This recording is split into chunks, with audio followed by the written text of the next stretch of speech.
It's not financial advice, not legal advice, for entertainment, educational purposes only. Anything I say is my opinion. Please don't make any financial decision based on anything I say in these videos. That being said, hit the like button, subscribe button, all that YouTube algorithm stuff so you get the videos I put them out. See what I'm thinking, see me analyzing that data. But like I tell every day, the day they release us is false.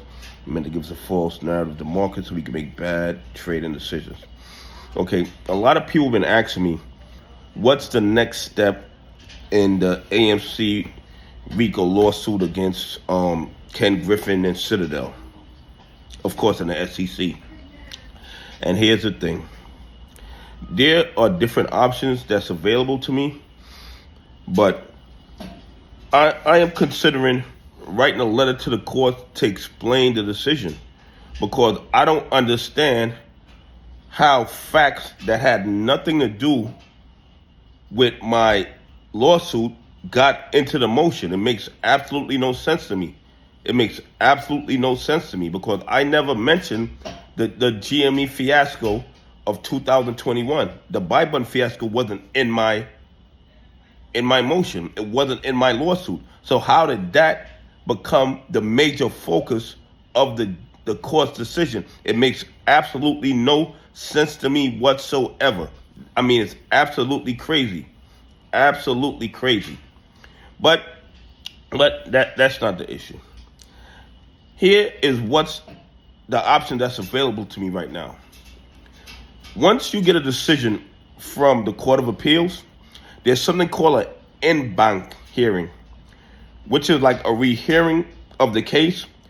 And you have, according to the federal rules, you have 12 days from the day that the decision came out to file a notice with the courts that you want an in-bank hearing. And what an in-bank hearing is you ask the courts to have the whole panel of judges look at the case. And the courts can decide yes to do an in-bank or no to do an in-bank. It's just really a rehearing of the decision that the courts made.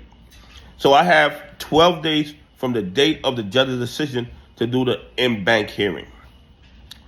If I decide not to do that, even though I'm considering writing a letter for them to explain how facts that were not in my lawsuit, how did they get into the court's decision? It makes absolutely no sense to me. It's not even logical. And the more I think about it, the more crazier it gets to me. The more crazier it gets to me. That facts that had nothing to do with my lawsuit ended up in the court's decision. It makes me wonder if they gave it to some clerk to write. They gave it to some clerk to read and write.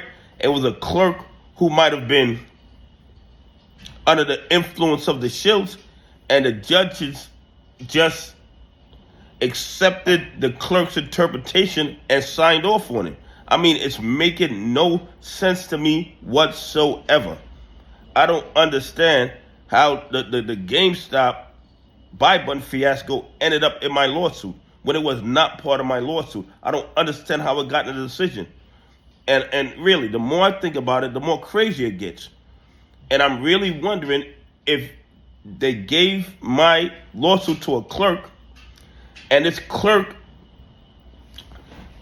decided to have creative license, have a creative license, and because the judges trust the clerk's decision, then the clerk just did whatever he wanted. He got creative with his writing, but it makes no sense to me whatsoever. But going back to what the options are. Now, the in-bank hearing is one option, where I can ask for a rehearing by the panel of the courts. But being that the case has been remanded down to the district court, we can go back to the district court, and then we can start discovery. We'll have a scheduling order where we'll decide when we will do discovery. And at this point, I should be able to depose Ken Griffin, depose Gary Gensler, and get to the heart of the lawsuit as to what exactly is going on with this AMC play.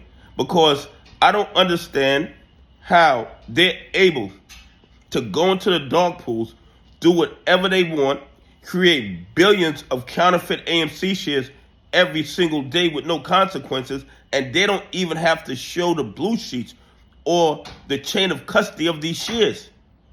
And then you also add the fact that Citadel is a market maker, the hedge fund, and a dog pool. That is a monopoly and a violation of our antitrust laws, a violation of our RICO laws. So the courts are sending all that back down to the district court for us to litigate those issues.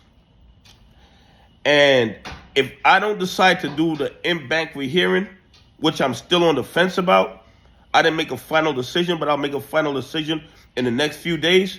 But if I don't do the inbank rehearing, then the lower courts will start making decisions again. And hopefully the courts will order these guys to participate in the discovery process. I've never seen a judge not allow other parties not to participate in discovery. And I know a lot of you guys don't really know how the court system works, but if defendants are able to just not participate in discovery, the whole legal process stops. The whole legal process stops. It's absolutely crazy. I've never seen a court not order parties to engage in discovery. What went on in the lower court is absolutely crazy. It's unprecedented, but this shows the level of influence that these bad actors who control our stock market have over our judicial system. The bottom line is this. Within the next few days, I'll decide whether to write a letter to the court for them to explain how facts that were not in my lawsuit, how did they end up in the court's decision?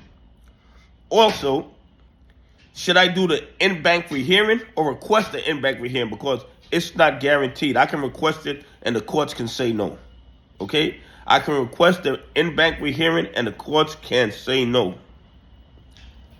And then we go back down to district court and get the lawsuit rolling, get the discovery process going, and start deposing some of these defendants to find out exactly what has been going on in the AMC play. Anyway, please leave some comments. Tell me what you think. Do you think that the court should explain why there are facts in their decisions that were never, ever in my lawsuit? Anyway, have a great day. God bless, and I appreciate y'all on this journey with me.